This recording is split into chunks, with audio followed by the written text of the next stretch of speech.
When you feel like you failed, when you've messed up and you're really disappointed in yourself, speak to yourself like you were cheering up your best friend.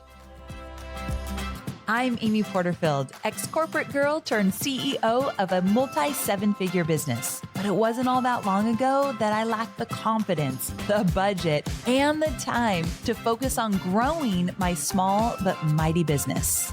Fast forward past many failed attempts and lessons learned, and you'll see the business I have today. One that changes lives and gives me more freedom than I ever thought possible. One that used to only exist as a daydream. I created the Online Marketing Made Easy podcast to give you simple, actionable, step-by-step strategies to help you do the same. If you're an ambitious entrepreneur or one in the making who's looking to create a business that makes an impact and a life you love, you're in the right place, friend. Let's get started.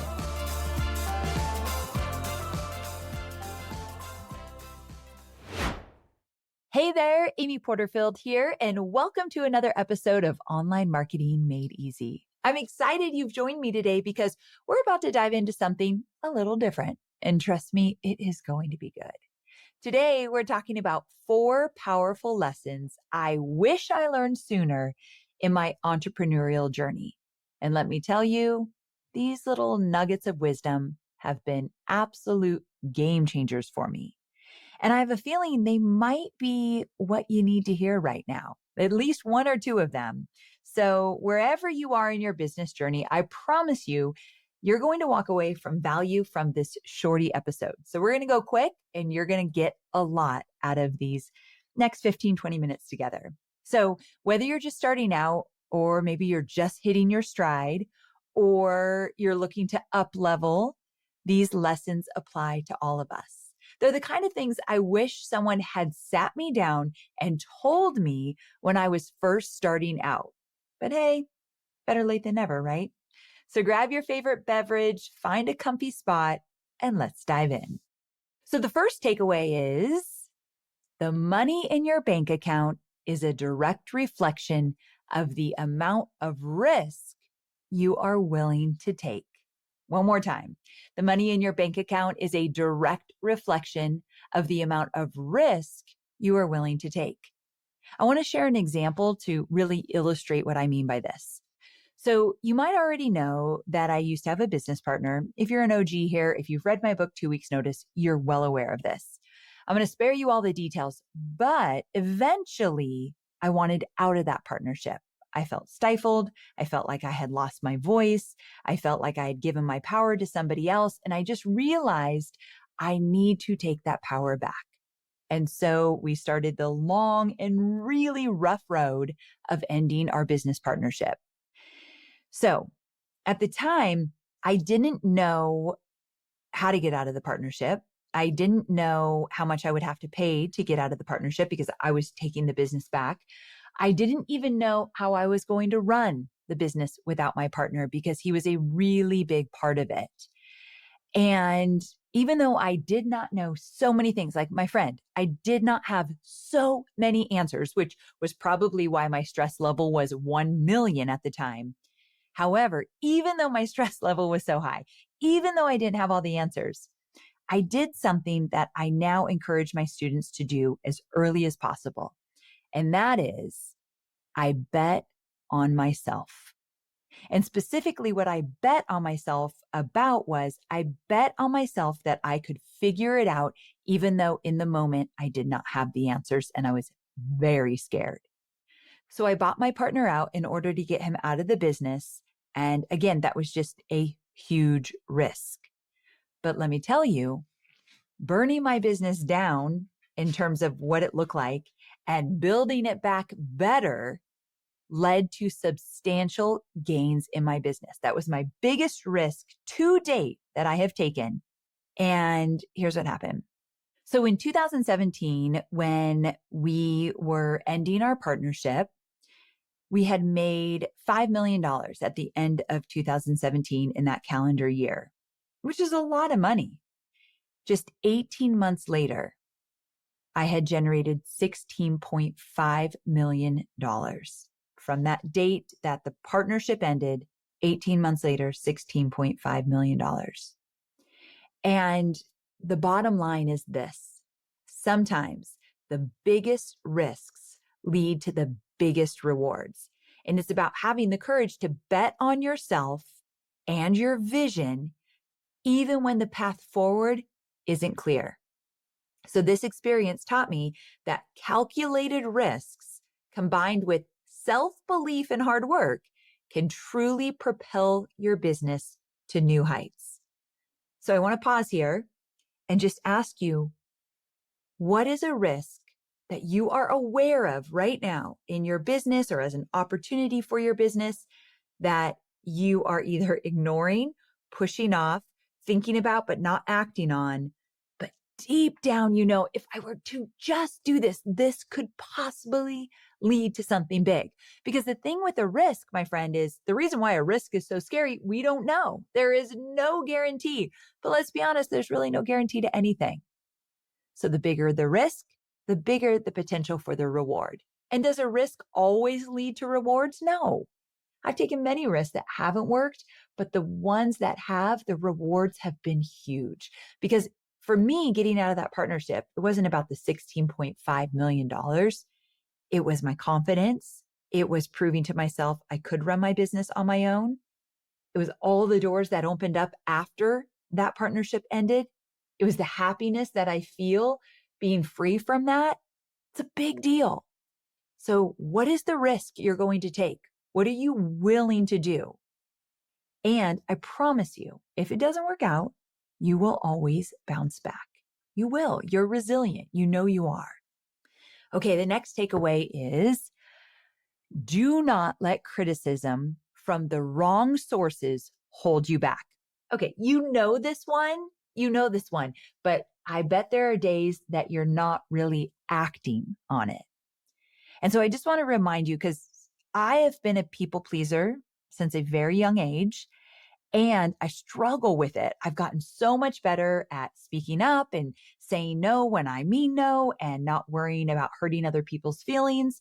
And I've gotten much better. However, worrying about what other people think of me and then going to the dark place that what they think about me must be negative, worrying about people talking about me, worrying about people seeing an Instagram reel and thinking, who does she think she is? All of that has clouded my ability to be my authentic self. And so it's something that I want to keep talking about. It's something that is so important. And it's something that I wish someone had told me 15 years ago. You're going to be criticized if you put yourself online, especially as your business gets bigger and bigger. And that is okay. It's the price of admission. And if you get thick skin and you consider the source, you can let it right off of you and keep moving forward. So think about it. Someone who is more successful than you, this is my favorite concept. Someone who is more successful than you, they have what you want, the money they're making, the business they've built, the lifestyle they've created, someone you admire. They are not spending time in your comment section tearing you down. They will never be there. Some of you look up to me. Some of you, not all of you, and you think, damn, she runs a good business. You know, she's done really well in the last 16 years. She has a great team. I love how she shows up in her business. And if you look at me that way as maybe a mentor or a guide, if we've worked together, if you've gotten DCA, and you look at me and think like, I want a business like that, I can promise you right now, I will never, ever be in your comment section saying anything negative about you, the way you're building the business, the way you're showing up. I will never do it because I know how hard it is to do what you're doing. I've been there. I've been in your shoes. I still have my hard days in business. So I know what the hustle feels like. I know what the vulnerability of putting yourself online feels like. I would never tear you down for doing your thing. Even if it's cringy, even if I think it's silly, even if I think you're doing the wrong thing, like, oh, that's not going to work, or I did that, and that doesn't, I will not say a thing. You are on your own journey, and I respect that. So when I think of the fact that I would never do that, I think of my mentors and think they would never do that. So why I'm really doubling down on this one is you've got to consider the source. People are going to talk about you no matter what, good, bad, and ugly. So when they do, you have to consider the source. They are either talking about you because they are envious, jealous, they have never been in your shoes before, they're not where you're at, or tearing you down makes them feel better, or they just don't want you to succeed because they haven't succeeded. Consider the source. And the kicker is that worrying about what everyone thinks about us is such a counterproductive mood. Mel Robbins has this book coming out called The Let Them Theory. And a long time ago, we went on like a girls' trip and she was talking about this. And I remember thinking, oh my gosh, it's such a simple concept and it can change your life. And I wish I had her book, The Let Them Theory. It comes out, I think, in December or January. So it's very soon. I wish I had this book 10 years ago. But in this book, basically, she talks about how to stop letting other people's opinions, drama, judgment impact you. Because when you let them do whatever it is they want to do, it creates more control and emotional peace for you and a better relationship with the people in your life. So they don't invite you to that event or that girls' trip, or you don't get in the text thread that you thought you should have. Let them. My mom always says, it's their loss. And I love that. And also things like this. Let them think that you're irresponsible for leaving your 9-to-5 job and starting a business. Let them. Let them have opinions about your business decisions. Let them make snarky remarks about your Instagram reels. Let them criticize your marketing strategies or your pricing. Their thoughts, their feelings, their emotions have nothing to do with you and everything to do with them. Did you hear me on that one? Their thoughts, their feelings, their emotions, their judgment has nothing to do with you and everything to do with them, how they feel about themselves. And I think this is an important lesson because I've let worrying about what others think of me get the absolute best of me. And I think it has really stunted me from showing up authentically. Now, over the last few years, I have really pushed myself to just be me. And I've gotten such great feedback about that. But for years, I kept my mouth shut when I had an opinion about something, or I thought I should teach it this way, but I don't want to offend that person. It was just kind of wild where my mind went. And after so many years of doing this, I've realized that it's my opinion of myself that matters most. I have to ask myself, do I think I'm a good wife, a good friend, a good daughter, a good leader on my team? If I think I am all those things, I think that matters most. And I can honestly say that looking for that external validation, it's just stumped my growth and it's kept me playing small and it's kept me going to therapy. So that external validation, if you can let that go and let judgment just kind of, what is that saying? Like water off a duck's back. If you just let it glide off of you, I think you're going to succeed so much faster. And it's a big one for me that I've had to do a lot of work around. Let them, as Mel Robbins would say. The next takeaway is this. The only way you will find success is if you turn your setbacks into lessons. Now, again, these aren't earth-shattering. You've never heard these lessons before, but I always say, but are you actually acting on them? So as you probably know, I'm quick to be the hardest on myself versus anyone else. I've talked about that before. Like if I mess up and you think you need to let me know that I messed up, it's okay. I've already totally beaten myself up about it. And there's nothing you can say that I haven't said to myself. Not ideal, I know, but it's just the truth. So I've learned the hard way that doing this is not going to solve the problem. I could beat myself up all day long, but this is literally a low vibe action that is not going to serve anybody, especially me.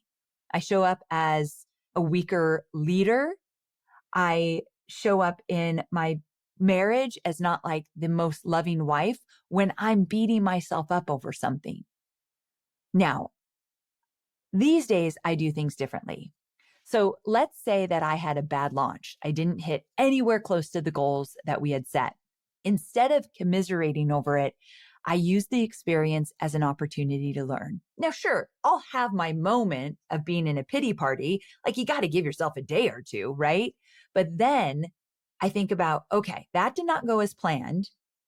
I need to do an after action debrief. And this gets me more into the data, the specific details to make it better versus the emotions of I'm a loser. I can't get it together. Why did I do that? It takes the emotion out. Remember how I've said in many episodes, data has zero emotions or feelings? It's the data that you're getting in the after action debrief. And so Michael Hyatt has taught this to me, and we do it in my business a lot now. Basically, you sit down and you think about the experience you just had, a launch that you didn't hit your goals. You ask yourself, why didn't this work? What should be done differently next time? Where did I get stuck? What's the lesson here? What would I do differently? And you really dive into the details, but just the data, just the data.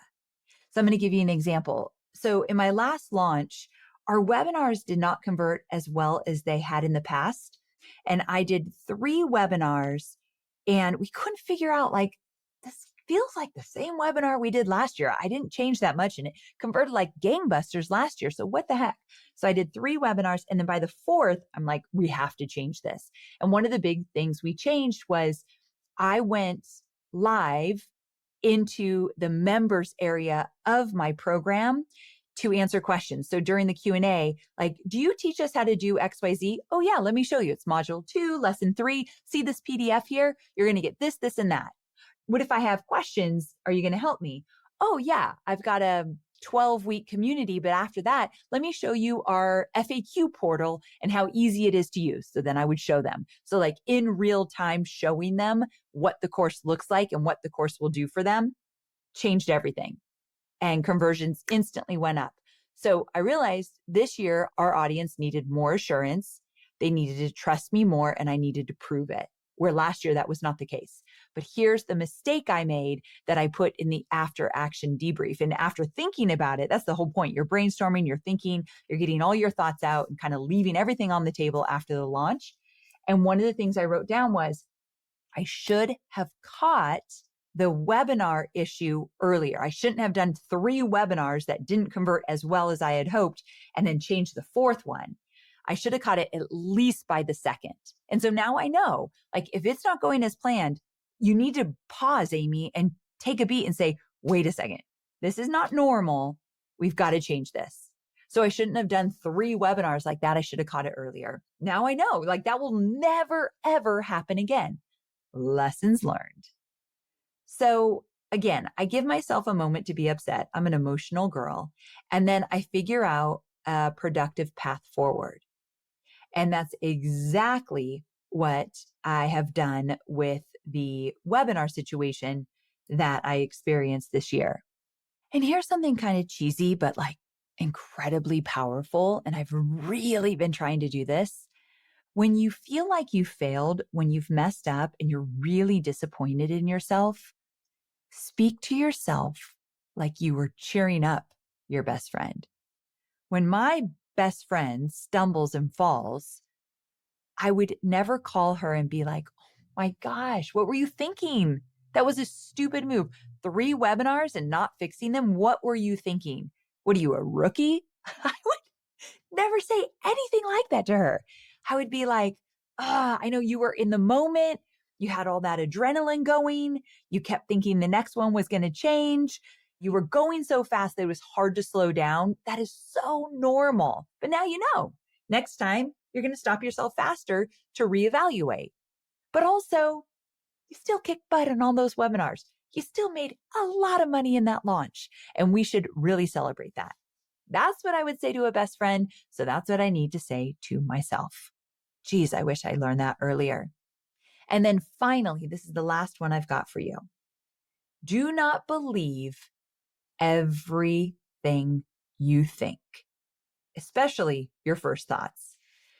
I've realized that my first thoughts about pretty much anything are not necessarily the ones I should act on. So there's this tool that I like to use. I learned it from my dear friend, Jill Stanton. And this tool is catch, cancel, correct. And here's how it works.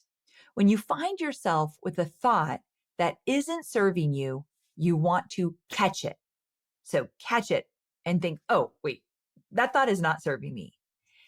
Next, you're going to cancel it by shifting your focus. Just by saying, okay, that doesn't work for me. I'm choosing a new thought. Right there, you're canceling it. And then correcting it is choosing a new empowering thought to guide you forward. So here's the thing. I have to do this like 20 times a day. I've gotten better at it. So I'm like, catch, cancel, correct. So let me give you an example. Where I'm really hard on myself is being a leader and being too emotional, or I'm really struggling, or I struggle with, but I'm really focused on fixing. I don't need to necessarily say everything I think. So I said, don't believe everything you think. Well, another lesson is you don't need to say everything you think. And sometimes I do. And so I'll say something. And this happens most with my CEO. She's really level-headed. And so it's very clear when I'm not, because she's never spewed anything out that she's had to take back. She doesn't get overly heated.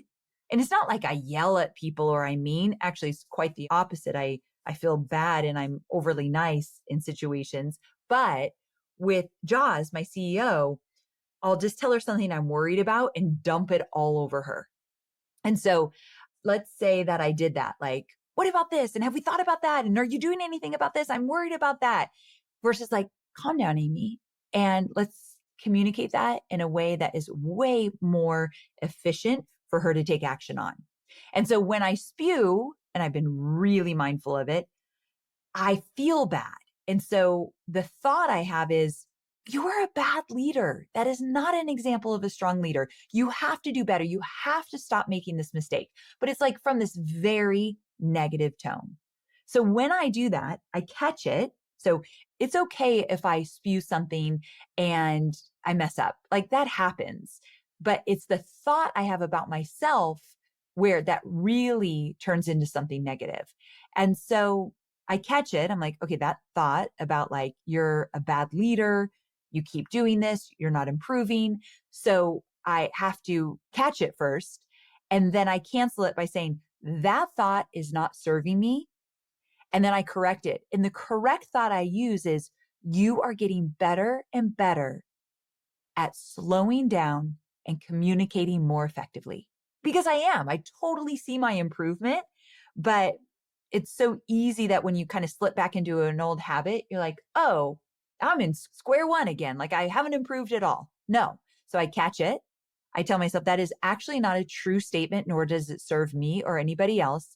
And then I correct it with a new thought, something around the fact that you are improving so much around slowing down and communicating more effectively.